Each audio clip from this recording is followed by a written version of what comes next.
Hello and welcome to Unleash Your Inner Goddess, the podcast. I'm your host, Sarah Joyce Hindle, and today we are delving deeper into how our traits can be passed down through our generations.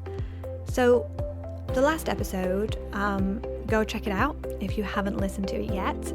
We talked about an experiment that was conducted on mice and how the researchers found that fear was passed down into later generations of mice who were not subjected to the stimulus that caused the fear in the original test mice.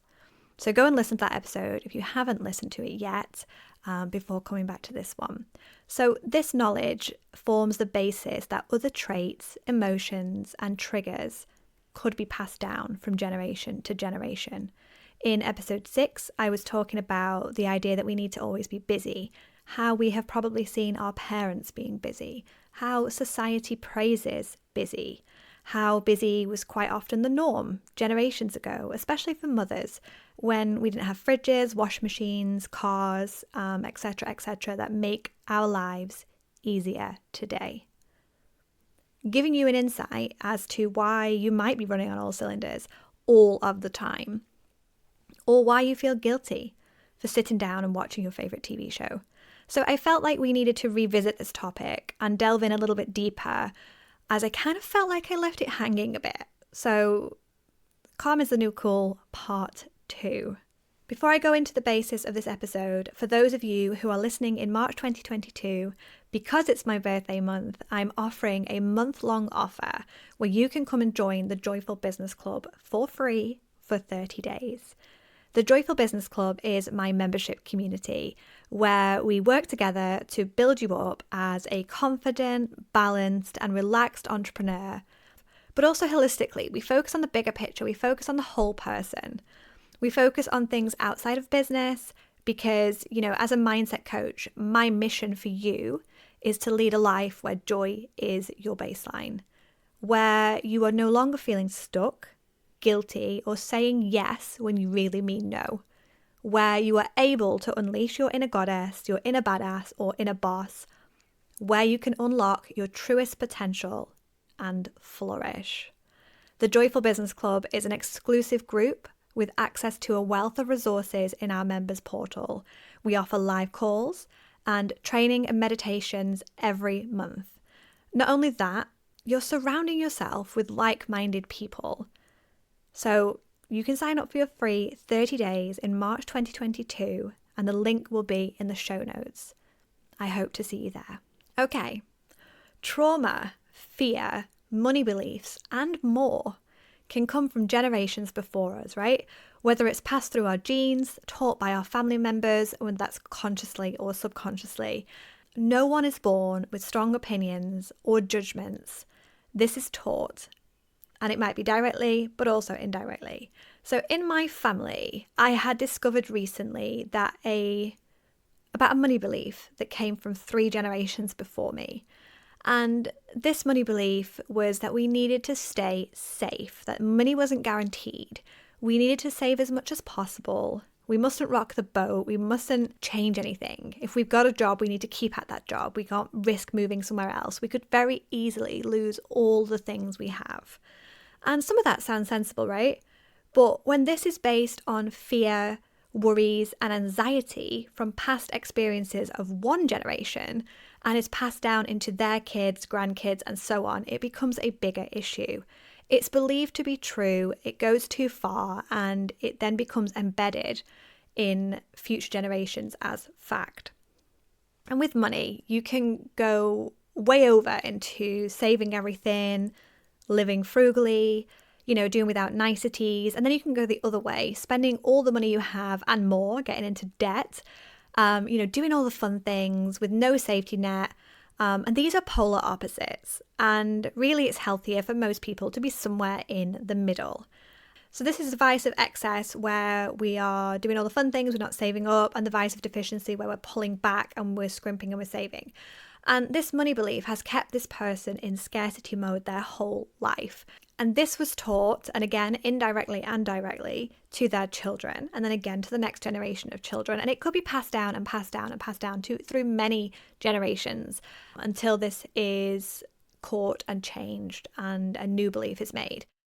For me, it showed up as feeling like a failure if I didn't spend half and save half. I was always told, spend 50%, save 50%. And if I didn't do that, then that wasn't good.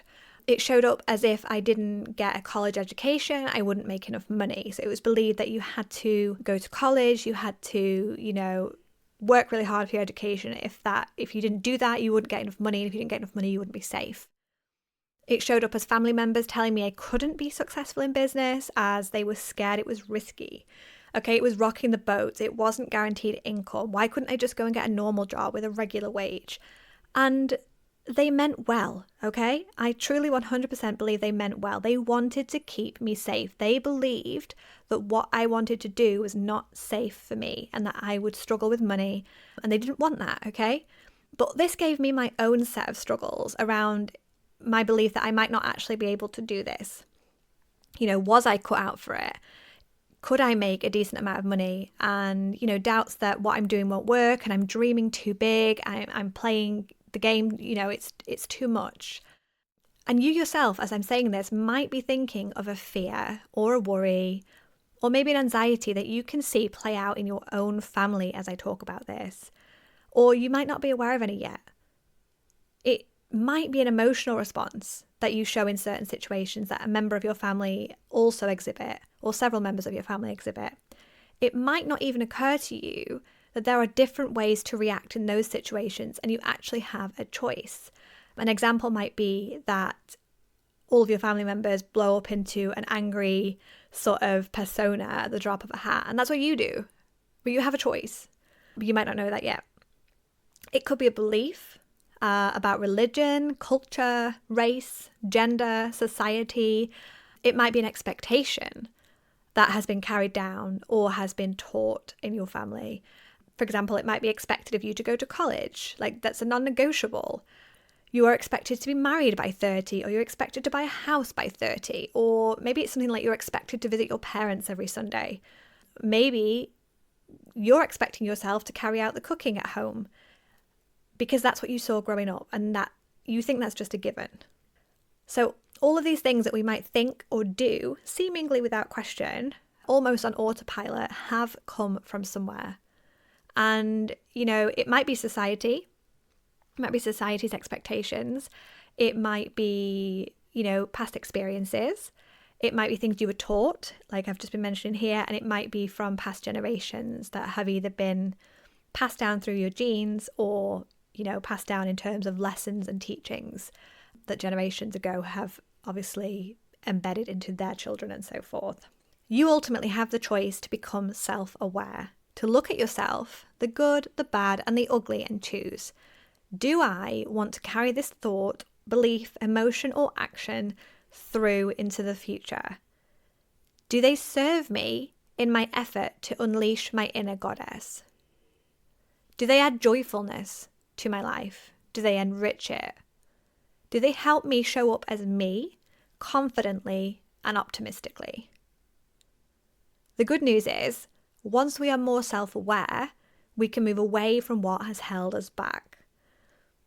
And, I viewed my business back then as a pocket money business. Never earned more than the amount that I thought was my energetic maximum. And once I started working on my mindset and my money issues, I doubled my revenue the following year. Okay? You can become self-aware too. You have what it takes to choose. You can become more you. And reprogramming your thoughts, reframing your mindset, it isn't a quick fix. It won't happen overnight.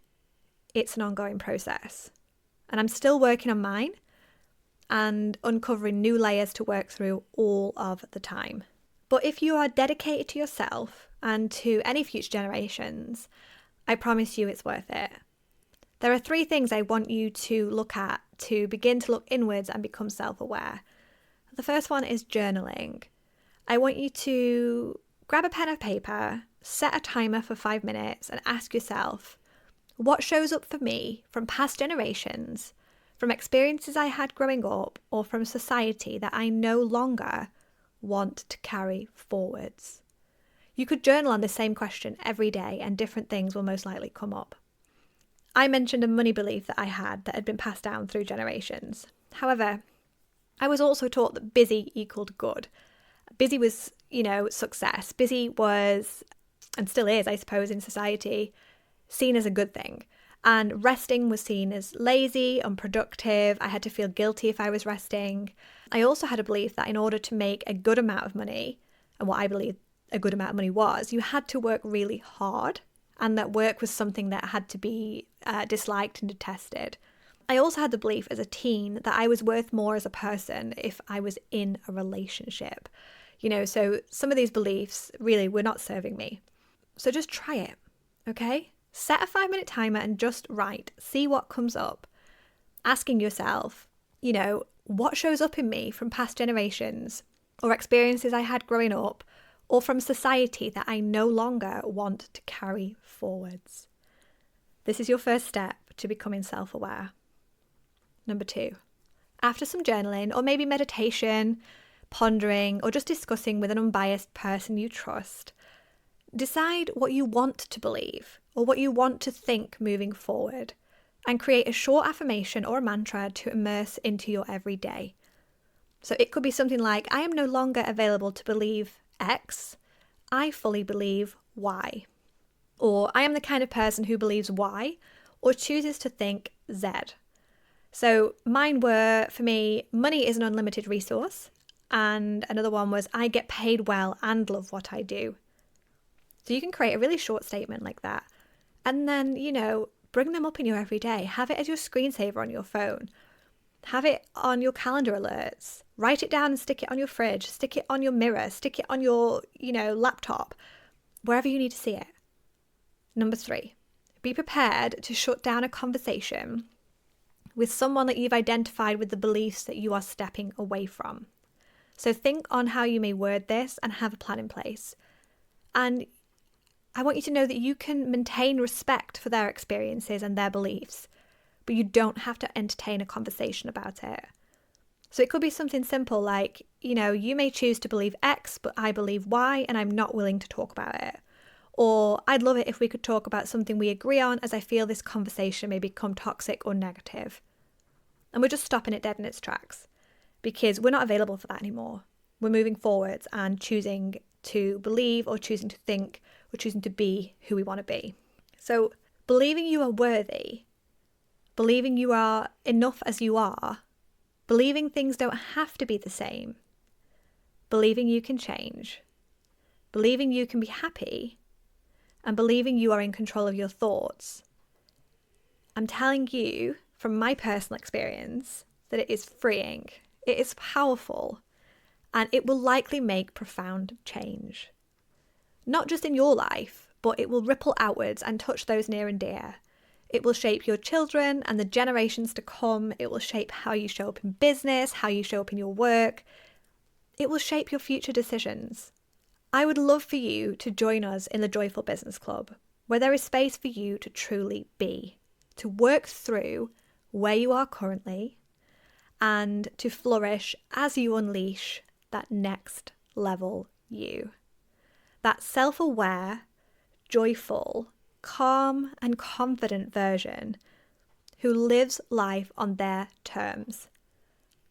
No longer governed by social expectations, past experiences or generational trauma. We'd love to have you, and the link is in the show notes. I'd like to finish with a quote by Anne Frank.